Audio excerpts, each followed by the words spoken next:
আজকে আমরা দেখব Facebook Messenger ad campaign. So ad campaign create করার জন্য আমাদের যে তিনটা এলিমেন্ট প্রথমে দরকার সেটা হলো অ্যাড বাজেট, অডিয়েন্স টার্গেটিং এবং অ্যাড ক্রিয়েটিভ। সো আমরা অলরেডি আমাদের এই তিনটা স্টেপে কাজ কমপ্লিট করেছি। এখন আমরা প্র্যাকটিক্যালি একটি অ্যাড ক্যাম্পেইন তৈরি করব।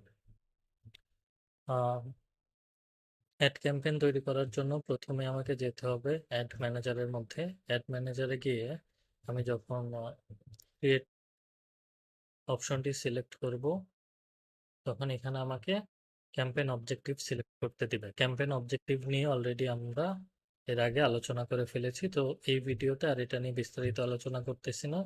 তো আমরা যেহেতু মেসেঞ্জার অ্যাড রান করব, সেক্ষেত্রে আমাদের ক্যাম্পেইন অবজেক্টিভ হবে এঙ্গেজমেন্ট। এঙ্গেজমেন্ট সিলেক্ট করার পর আমি কন্টিনিউ দিয়ে দিলাম, ম্যানুয়াল এঙ্গেজমেন্ট ক্যাম্পেইন সিলেক্ট করলাম। এখন আমরা আমাদের ক্যাম্পেইনের একটা নাম দিতে হবে। সো আমরা আমাদের ক্যাম্পেইনের নামটা অলরেডি তৈরি করে রেখেছি। সো আমাদের ক্যাম্পেইনের নাম হলো এটা। তো এখানে আমরা আমাদের ক্যাম্পেইনের নামটা দিয়ে দিলাম।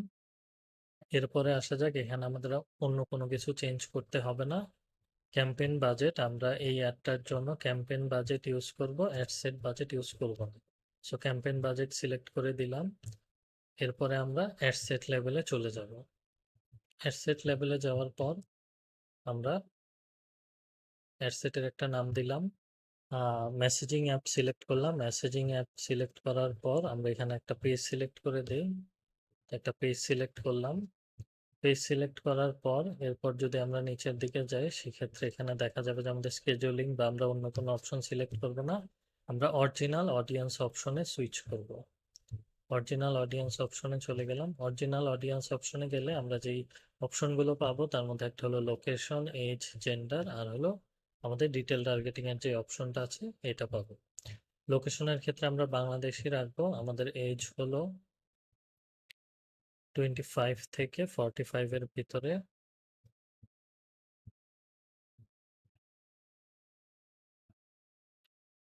আমরা এজ সিলেক্ট করলাম। এজ সিলেক্ট করার পর আমরা ডিটেল টার্গেটিং এ যাব। ডিটেল টার্গেটিং এর ক্ষেত্রে আমরা অলরেডি সবকিছু সিলেক্ট করে রেখেছি। সো ডিটেল টার্গেটিংটা আমাদের কি হবে, আম, এই ক্ষেত্রে আমাদের ডিটেল টার্গেটিং এ হবে যে আমরা ইন্টারেস্ট বেস ডিটেল টার্গেটিং করবো। সো আমরা লাক্সারি স্টোর এবং লাক্সারি গুড এই দুইটা অপশন সিলেক্ট করে নেব।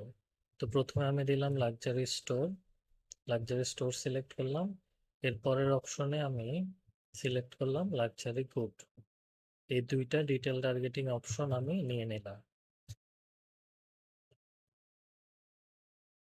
তো মোটামুটি একটা ভালো অডিয়েন্স সাইজ এখানে আছে। সো এই ডিটেল টার্গেটিং এর অপশনে আমি আর অন্য কিছু অ্যাড করতেছি না। সো আমি এই যে অ্যাড সেটটা আছে, এই অ্যাড সেটটার নামটা একটু চেঞ্জ করে আমরা লাক্সারি দিয়ে দিলাম।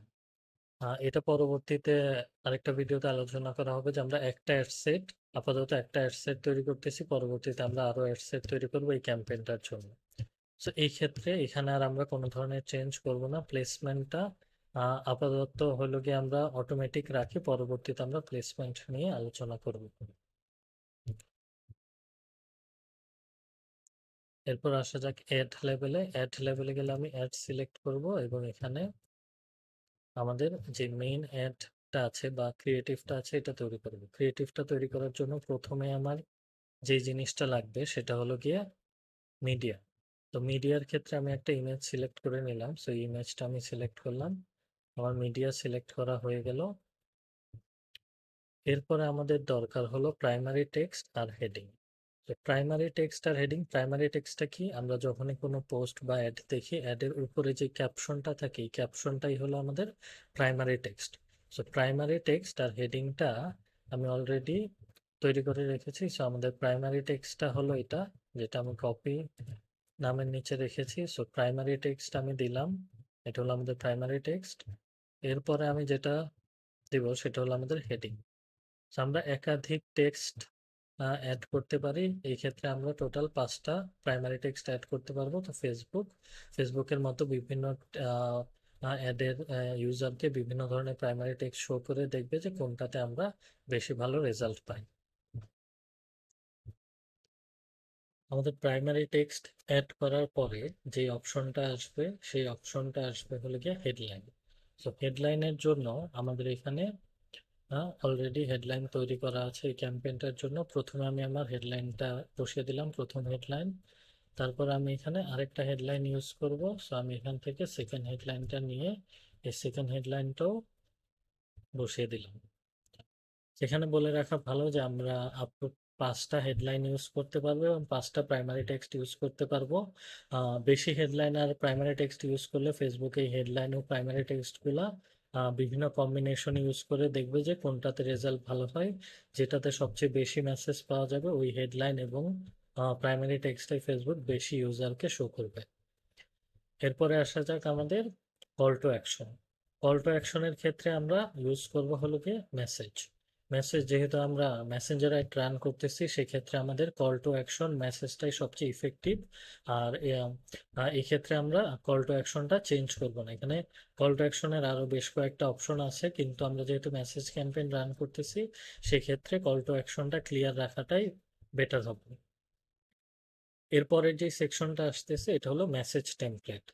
মেসেজ টেমপ্লেট জিনিসটা কি? যখনই একটা ইউজার আমার অ্যাডটা দেখবে এবং আমার অ্যাডটা দেখে যখনই সে আমার অ্যাডে ক্লিক করবে, ক্লিক করার পর প্রথমে ইউজারকে আমরা যেই মেসেজটা দিব বা অটোমেটিক যেই মেসেজটা যাবে সেটা আমরা আগে থেকেই ঠিক করে রাখতে পারি যে আমরা ইউজারকে কিভাবে ওয়েলকাম করব বা আমার গ্রিটিং মেসেজটা কি হবে।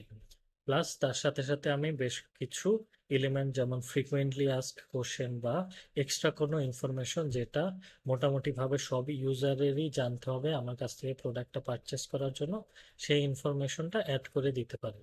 সো এই মেসেজ টেমপ্লেটটা আমরা আমাদের মতো মডিফাই করে নিতে পারি। তো এই মেসেজ টেমপ্লেটটা মডিফাই করার জন্য এখানে আমি এডিট বাটনে প্রেস করব।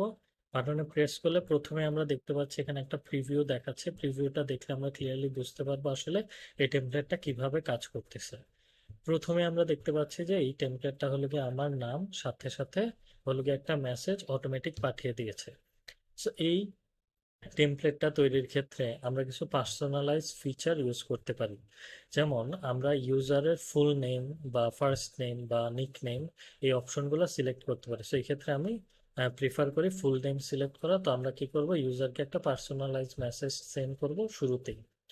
মেসেজটা সেন্ড করার পর এরপরে যখনই সেকেন্ড অপশন আসবে, সেকেন্ড অপশনটা হলো যে আমরা ফ্রিকোয়েন্টলি আস্ক কোশ্চেন অ্যাড করতে পারি। এখন ফ্রিকোয়েন্টলি আস্ক কোশ্চেনটা আমরা কিভাবে বুঝতে পারবো? ফ্রিকোয়েন্টলি আস্ক কোশ্চেন হলো আমি যে প্রোডাক্ট বা সার্ভিসটা সেল করতেছি, ওই প্রোডাক্ট বা সার্ভিসটা পারচেস করার আগে একটা ইউজারকে বা কাস্টমারকে কি কি ইনফরমেশন জানতে হয় তার একটা সাধারণ আইডিয়া করে সেই কমন কোশ্চেনগুলো আমরা চেষ্টা করব যে এই সেকশনেই অ্যান্সার করে দেওয়ার জন্য। প্রথমে কি করব, আমি কোশ্চেনটা দিব এবং অটোমেটিক যে রেসপন্সটা যাবে এই রেসপন্সটা দিয়ে দিব। এক্ষেত্রে এই কোশ্চেনটা হতে পারে যেমন ডেলিভারি টাইম কত, বা ডেলিভারিতে আমরা কত টাকা চার্জ করব, প্লাস ঢাকায় ডেলিভারি কত বা ঢাকার বাইরে ডেলিভারি করা হয় কিনা, প্রোডাক্টের কোয়ালিটি, বা যে কোনো ধরনের কোশ্চেন যেটা সাধারণত কাস্টমাররা ওই স্পেসিফিক প্রোডাক্টটা পারচেস করার জন্য জিজ্ঞেস করে থাকে। সেখানে আমরা বেশ কয়েকটা কোশ্চেন অ্যাড করতে পারবো। এরপরে এখানে আরো কিছু অপশন আছে যে আমি কিছু কুইক রিপ্লাইস অ্যাড করে রাখতে পারবো, যে আমি কোশ্চেনের বদলে এরকম কিছু অপশন ক্রিয়েট করে রাখতে পারবো টেক্সট আকারে, যেটা অ্যাকচুয়ালি কোনো কোশ্চেন না। সো যখনই একটা ইউজার এটার উপর ক্লিক করবে সে একটা অটো রেসপন্স পাবে। এই কুইক রিপ্লাইস অপশনটা আমরা ইউজ করতে পারি। আমরা চাইলে একটা বাটন ইউজ করতে পারি। সো বাটনটাতে হতে পারে যে আমাদের ইউজারকে আমরা একটা স্পেসিফিক ল্যান্ডিং পেজ বা ওয়েবসাইটে নিয়ে যেতে চাই, বা আমরা ইউজারকে একটা গুগল ফর্মে নিয়ে যাইতে চাই। সেক্ষেত্রে এখানে আমরা ওই বাটনটা এই সেকশনটাতে বসিয়ে দিতে পারি, তখন এই বাটনটা এই সেকশনটাতে থাকবে। অথবা আমরা যদি চাই যে আমরা কোনো কিছুই দিব না, আমরা জাস্ট শুরুতে একটা গ্রিটিং মেসেজ দিব এবং গ্রিটিং মেসেজের পর বাকি যে কনভারসেশনটা হবে ওই কনভারসেশনটা আমি ম্যানুয়ালি করব, অটোমেটেড কোনো রেসপন্স রাখবো না। কিন্তু আমার পার্সোনাল সাজেশন হবে যে অটোমেটেড রেসপন্সটা ইফেক্টিভলি ইউজ করা। শুরুতে যেমন একটা টেক্সট গ্রিটিং দেওয়া এবং এরপরে মাস্ট কিছু ফ্রিকোয়েন্টলি আস্ক কোশ্চেন অ্যাড করে দেওয়া। সেই ক্ষেত্রে যেই বায়ার জার্নিটা থাকে সেটা কাস্টমারের জন্য স্মুথ হয়। আর একই কোশ্চেনে বারবার আপনার রিপ্লাই দেওয়ার দরকার পড়বে না, ম্যানুয়ালি কিছু কিছু কাজ অটোমেটিক হয়ে যাবে। সেক্ষেত্রে আপনার মানে কাস্টমার ম্যানেজ করাটা অনেকটাই ইজি হয়ে আসবে।